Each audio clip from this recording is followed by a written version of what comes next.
ढोलक की थाप पर सब लोग नाच रहे थे। घर में नई नवेली बहू नेहा आ चुकी थी। आज उसकी मुंह दिखाई की रस्म थी। सब लोग बहू की सुंदरता की तारीफ कर रहे थे और बधाइयां गा रहे थे। लेकिन कुछ लोग ऐसे भी थे जो नई नई सास बनी विमला जी को अपनी सलाह देने से पीछे नहीं हट रहे थे। अरे जीजी, बहू को रखना कोई मामूली बात है क्या? मतलब बहू को रखना भैंस को खूंटी से बांध कर रखने के बराबर है। जैसे भैंस खुली रह गई वो इधर उधर हो जाती है, वैसे ही बहू है, छूट मिली नहीं कि सिर चढ़ जाती है। मामी जी अपनी ननद विमला जी को समझा रही थी। अब ननद तो गांव की सीधी सादी औरत, जबकि बहू आई शहर की पढ़ी लिखी नौकरी पेशा। पता नहीं गांव के लोगों को शहर से आई हुई बहू ऐसी लगती है जैसे किसी दूसरे ग्रह से आई हो। इसलिए गांव के लोगों को अपने आप ही विमला जी से हमदर्दी हो गई और जो आता है वही ये समझाइश देकर जाता है। अरे विमला, थोड़ा संभल कर रहना, शहर की लड़की है, कहीं ऐसा ना हो सिर पर चढ़कर टांडो करे। इसलिए जितना दबा कर रखेगी उतना ही अच्छा है। और विमला जी उन लोगों की बातों में आकर खुद को बेचारी समझने लगती। अपने बेटे को संभाल कर रखना, कहीं ऐसा ना हो कि शहरी बहू बेटे को लेकर फुर्र हो जाए और तू हाथ मलती रह जाए। विमला जी ने भी लोगों की बातों में आकर इन कुछ दिनों में खुद को बेचारी और बहू को अत्याचारी सोचकर कई दिवसपन भी देख लिया। कुछ दिन तो रीति रिवाज और एक दूसरे को समझने समझाने में ही लग गए। कुछ दिनों बाद बेटा बहू के शहर जाने का वक्त आया तो विमला जी अपने बेटे सूरज को समझाने लगी, बेटा बहू पर नजर रखना, कहीं ऐसा ना हो कि हाथ से निकल जाए और अपनी मनमानी करने लग जाए। अरे माँ, कैसी बात कर रही हो?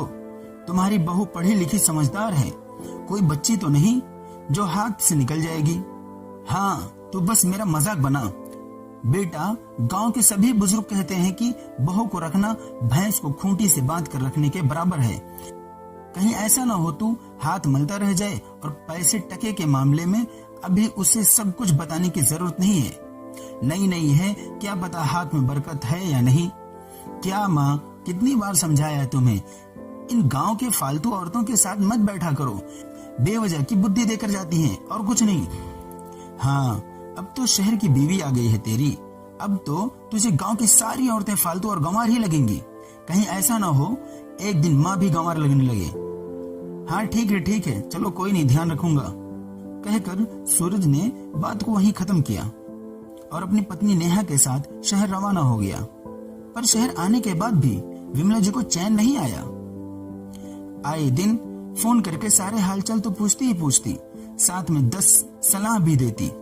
नेहा की हर हरकत का पूरा ध्यान रखती, वो कब क्या करती है, हर चीज के बारे में सूरज से जरूर पूछती। अब कोई इंसान बार बार एक ही बात को बोलता रहे तो थोड़ा बहुत असर तो होता है ये। सूरज भी धीरे धीरे अपनी माँ का समर्थन करने लगा। सूरज किसी न किसी बात को लेकर नेहा को टोक देता तो दोनों में लड़ाई झगड़े और हो जाते। धीरे धीरे दोनों में झगड़े बढ़ने लगे। अब तो ये आए दिन के किस्से हो गए थे। एक बार तो सिर्फ इस बात पर झगड़ा हो गया कि नेहा ने अपनी पसंद की सब्जी बाहर से ऑर्डर कर दी। बस विमला जी ने इसी बात को तिल का ताड़ बनाया और सूरज ने बिना बुद्धि के अपनी माँ की बात पर अमल किया। झगड़ा इतना बढ़ गया कि नेहा परेशान होकर अपने मायके जाकर बैठ गई। जब ये बात सूरज ने अपनी माँ विमला जी को बताई तो विमला जी ने बात को संभालने की जगह उसे बिगाड़ने में कोई कमी ही नहीं रखी। अरे, अपने आप गई है तो अपने आप ही आ जाएगी। अगर तू आगे होकर उसे लेकर आएगा तो तेरे सिर चढ़कर नाचेगी। एक बार झुक गया तो जिंदगी भर झुकना पड़ेगा। अपनी माँ विमला जी की बातों में आकर यहाँ सूरज झुकने को तैयार ही नहीं हो रहा था और उधर अपने स्वाभिमान की धज्जियां उड़ते देखकर नेहा झुकने को तैयार नहीं थी। आखिर क्यों झुके? गलत थोड़ी न थी। उस समय विमला जी को सिर्फ खुद का बेटा दिख रहा था, नारित्व तो कहीं गायब हो चुका था। उन्होंने भी बेटा बहू में सुलह करने की कोई कोशिश नहीं की, बल्कि एक औरत दूसरी औरत के खिलाफ खड़ी हो गई। आखिर मामला तलाक तक पहुंच गया और दोनों की सहमति के साथ ये किस्सा तलाक पर जाकर खत्म हुआ। विमला जी आज बेचारी की बनी हुई थी। लोग अभी भी सलाह दे रहे थे कि थोड़ा सब्र कर लेते तो परिवार की इज्जत बर्बाद नहीं होती। तो कोई कहता कि आगे सोच समझकर कदम उठाना, अपने बेटे में क्या कमी है दूसरी मिल जाएगी। कहानी पसंद आए तो कृपया चैनल को सब्सक्राइब और वीडियो को लाइक जरूर करें और कमेंट में अपना सुझाव व्यक्त करें। थैंक यू, शुक्रिया।